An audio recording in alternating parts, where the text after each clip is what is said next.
Hey guys, thank you for watching the SlatRock channel. If you're new here, don't forget to subscribe and hit that bell icon to get notified every time we post a new video. And if you've already done so, just make sure that it's still active. Today we present you with 7 hugely expected WWE debuts that unfortunately failed to deliver. Number 7. Tazz.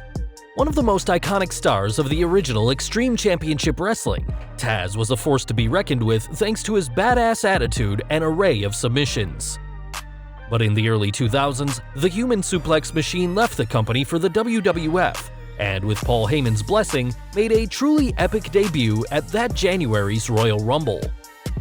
Accepting the open challenge of the undefeated Kurt Angle, Tazz's debut inside Madison Square Garden is still seen as the stuff of legend. And though Angle tried to get the loss overturned thanks to Tazz using his illegal Tazmission chokehold, the Olympian's undefeated streak was no more.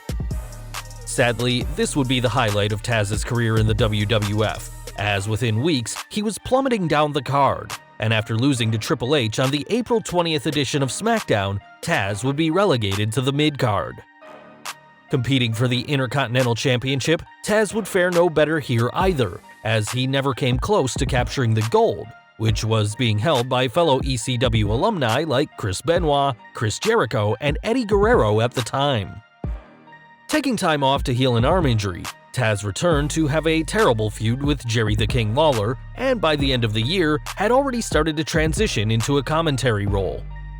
Just 1 year after his debut, Tazz would be eliminated from the 2001 Royal Rumble without getting any offense in, and after this, it wasn't long until the so-called Extreme Wrestler hung up his singlet for good, moving to behind the commentary desk full-time. Number 6. Mike Awesome. Despite being one of the most athletic big men of his time, the 6'5", near 300-pound Mike Awesome never gets the respect he deserves.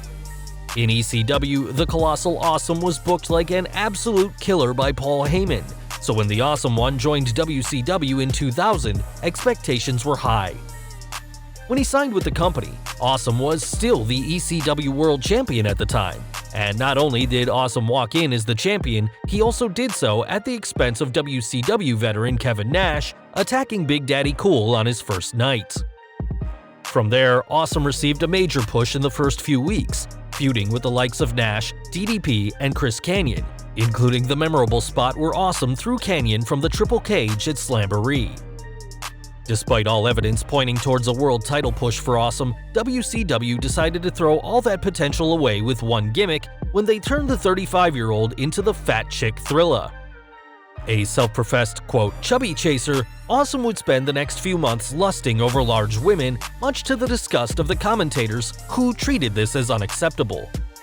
After months of the terrible gimmick, Awesome was repackaged, now this time as that 70s guy, celebrating the decade that brought us the Watergate scandal, Apple computers, and the first of many Star Wars movies. Dressed in clothes straight out of the decade and hosting a talk show called the Lava Lamp Lounge, Awesome's career would be damaged beyond repair. And though he would return to his serious roots as a part of Lance Storm's Team Canada, the damage to Awesome's career had already been done. Number 5. Lord Tensai. During his initial run in the WWE from 1999 to 2004, Matt Bloom was little more than a sideshow act, first as Prince Albert and later as A-Train. Though the mid-carder enjoyed some success, even capturing the Intercontinental Championship, it wasn't until Bloom went to Japan in 2005 that he became an actual star. Taking the name Giant Bernard, Bloom would become one of the biggest Gaijin wrestlers in tag team history, often working alongside Carl Anderson or Tyson Tomko.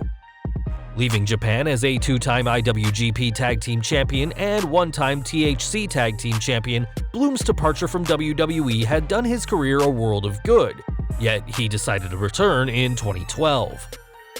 As segments on Raw foretold the debut of the ominous Tensai, and though both fans and commentators hyped up the debut of the new character, all that hype instantly went out the window when he unmasked.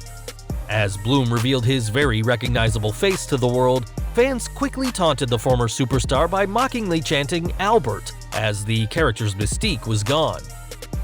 After a brief undefeated streak, including defeating John Cena of all people, Tensai's winning would come to an end thanks to Big Match John, and this would start a rapid decline for the character. Ending up as a comedy act before the year had even ended, Tensai would be repackaged as the fun, dancing Sweet Tea and would align with Brodus Clay. Retiring in 2014, Bloom now works as the WWE Performance Center's head trainer after the release of Bill DeMott, where he is hopefully teaching the young rookies to avoid the same mistakes that happened to Tensai. Number 4. Paige. At a time when WWE divas were tanned bombshells, many of whom were hired solely for their looks, Paige obviously stuck out from the crowd. As part of the formative years of NXT, Paige would have great success in the developmental brand, even becoming the very first NXT Women's Champion in 2013. In the next year, the self-professed anti-diva had done it all in the gold brand, and so the decision was made to call Paige up on the night after WrestleMania 30. Not only did the British superstar make her debut on arguably the biggest Raw of the year, but she also ended the 295-day reign of then Divas champion AJ Lee, becoming the only woman to ever hold the Divas title and NXT Women's title simultaneously.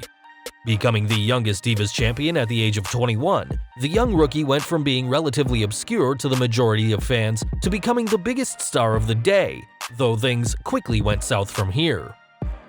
Like so many new champions, Paige fell victim to the WWE curse that says all new champions must lose non-title matches, and even her first Divas Championship match ended in a no contest, when her opponent Brie Bella was attacked by Kane. Retaining her title against Naomi, there was very little character development for Paige, and any semblance of a push came to an end when she lost the Divas title back to AJ in the Spunky Superstar's first match back. By the end of the year, Paige's push had all but fizzled out, and after a series of injuries and suspensions, the Brit's career came to an untimely end in 2018, never returning to the heights it had once been. Number 3. Sami Zayn.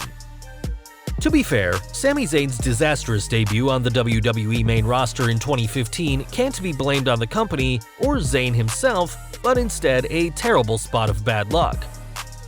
Joining WWE as part of NXT in 2013, Zayn had joined the company with a whirlwind of support from fans who remembered him as El Generico, the lovable masked superstar who had been retired under the pretense that Generico had left wrestling to help build orphanages overseas. Under his new name, Zayn's incredible talent and genuine personality made him one of WWE's most natural babyfaces, and this culminated with briefly holding the NXT Championship for a handful of months.